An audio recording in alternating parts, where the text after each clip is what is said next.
আসসালামু আলাইকুম। আশা করি আপনারা ভালো আছেন। আমি আলহামদুলিল্লাহ ভালো আছি। আশা করি আপনারা অনেকটা সুস্থ আছেন। তো আজকে একটু অন্যরকম একটি ঘটনা নিয়ে এসেছি, হাজির হয়েছি আপনাদের মাঝে।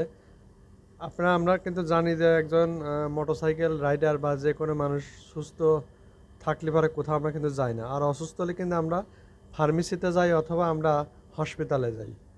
তো এরকম কিন্তু একটা ঘটনা ঘটেছে।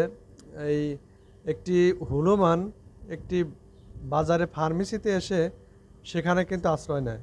একটি ডেনায় তার সমস্যা হয়, কিন্তু প্রথম অবস্থায় তারা দোকানদাররা বুঝতে পারে না আসলে বিষয়টা কি হয়েছে। দোকানদাররা হয়তো ভাবছিল হয়তো ক্ষুধা লাগছে এই কারণে নিচে আসছে। কলা রুটি নিয়ে যা অনেকেই এই বানর উলুমানকে খাতি দেয়। তো উলুমান কিন্তু সেটা খেতে চাচ্ছিল না। আর সে কিন্তু একমাত্র সেই ফার্মেসিতে যা কিন্তু বসে পড়ে।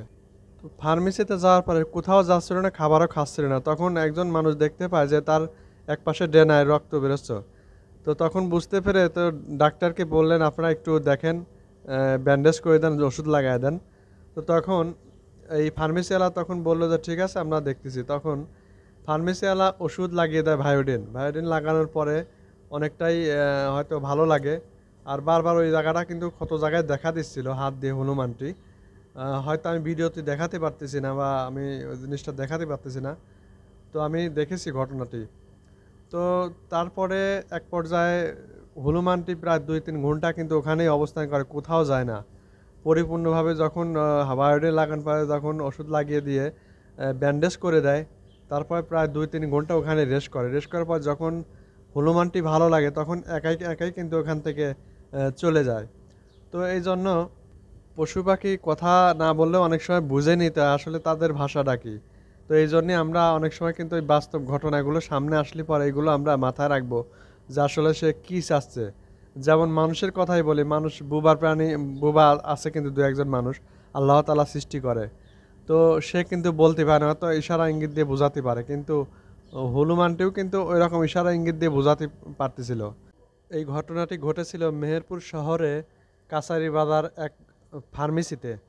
তো আসলেই এই ঘটনাটি বাস্তব ঘটনা। এর আগেও কিন্তু আপনারা একটা ঘটনা শুনেছিলেন যে যশোরে একটি বানরকে মেরে ফেলা হয়েছিল। সারে হনুমান বানর সব কিন্তু এসে ওই থানায় কিন্তু ঘেরাও করে, থানায় যা কিন্তু তারা মামলা করে। পরে থানার ওসি কিন্তু তা বুঝতে পেরে সেটা কিন্তু তদন্ত চালায় এই বিষয়টা নিয়ে। আসলে হনুমান বা আপনার বানর এই দুটি প্রাণী কিন্তু মানে মানুষের অনেক কিছু বোঝাতে পারে, মানুষের মাঝে আসে অনেক সময়। তো এই জন্য আমরা সবাই এগুলো মাথায় রাখবো।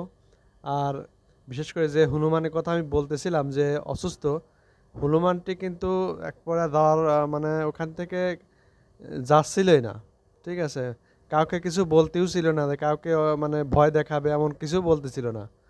সে তারপর সুস্থ হয়ে সে কিন্তু একাই ওখান থেকে চলে যায়। তো সবাই ভালো থাকবেন, সুস্থ থাকবেন। ভিডিওটি কেমন লেগেছে অবশ্যই জানাবেন। এই ঘটনাটা কিন্তু বানানো না বা মিথ্যাও না, সম্পূর্ণ সত্যি ঘটনা। ধন্যবাদ সবাইকে।